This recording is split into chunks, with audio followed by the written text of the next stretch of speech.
sorry about that, guys. I'm gonna have to split this video into two parts because I got a phone call, and unfortunately with the iPhone, when a call comes in, it totally cuts the video off. So as you can see, some of the paint has started to come out of the cobbler.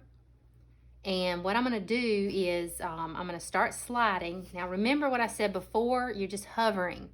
You don't want to just slide it across, or I don't want to, like, I got some cool sails over here developing, so I don't want to just slide right through those sails and mess them up. So I'm kind of going to go down and around if I can. And since some paint has already come out the side, I'm not going to really do a tilt. But normally I would kind of lift it up and tilt and let some of that paint come out. So I'm just going to very carefully just move the cobbler, and you can kind of feel, it almost feels like you're gliding on the paint. If you feel the canvas or the cookie sheet underneath, then you know that you're pushing down too hard. If the paint starts to go out of the cup really fast, then you know you're lifting too fast. So you just want to kind of keep it somewhere in the middle and keep it at a nice, slow, even pace. And you can see that as you move, the paint in the cup is gonna go down. And that way it gives you an idea of how much or how much further, you know, you can slide and go.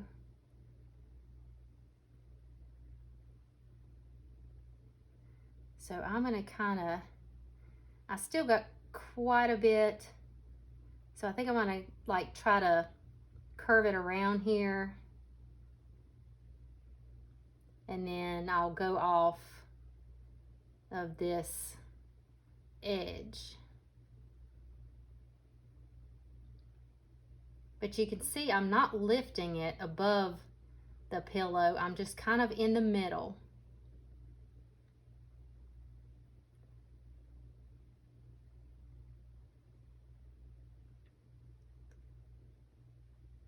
And from the looks of the cup, I'm pretty much done. So I think on this one, I'm just gonna do a lift, and it'll give it that nice little round shape there at the end.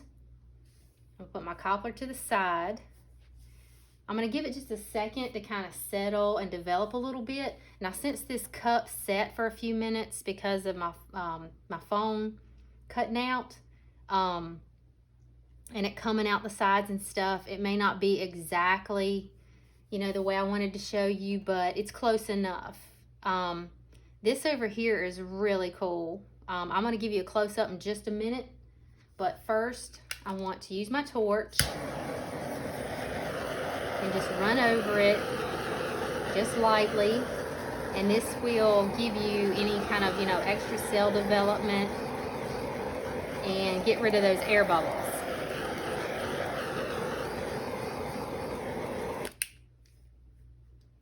Okay, now this here is a part that I really like thus far. So what I think I'm gonna do, excuse me, I'm telling you, y'all, these allergies are killing me. What I want to do is I'm going to pull some of the paint down.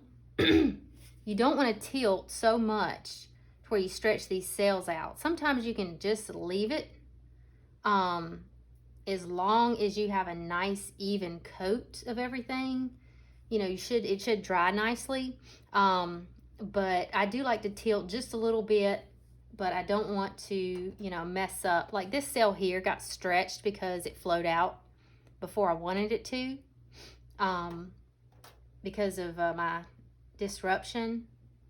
But that's okay. It's still pretty, and it's still something that, you know, I can work with. Now, like I say, it's about taking your time with this. Don't rush it.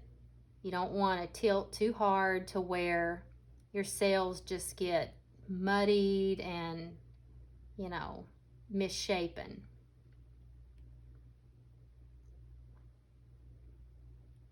Just very, very lightly tilt. And then I'm going to come down, because you want the paint to move on top of the pillow. You don't want the paint to just move itself. That's where you get the distortions. It's almost like it's stuck to the canvas and it won't move. So that's why you want to take your time and do everything nice and slow.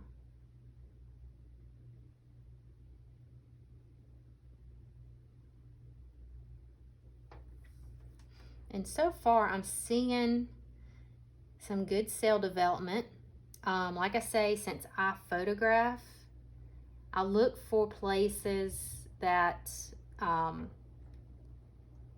I really like, that I want to take pictures of within the pour, and those are the places that I concentrate on, you know, keeping intact.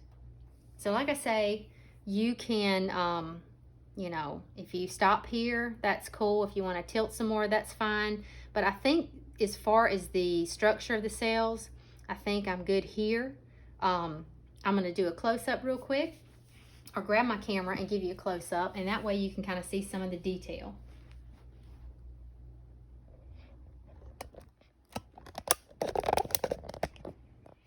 Okay, so I'm going to get over here, and sorry if there is a glare from my light above.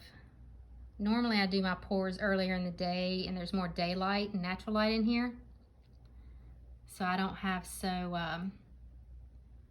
much glare. But like right there, like that's beautiful. It's very unique. It's a cool shape, nice color combination. I don't want to lose that guy off the edge, so I don't want to tilt him anymore.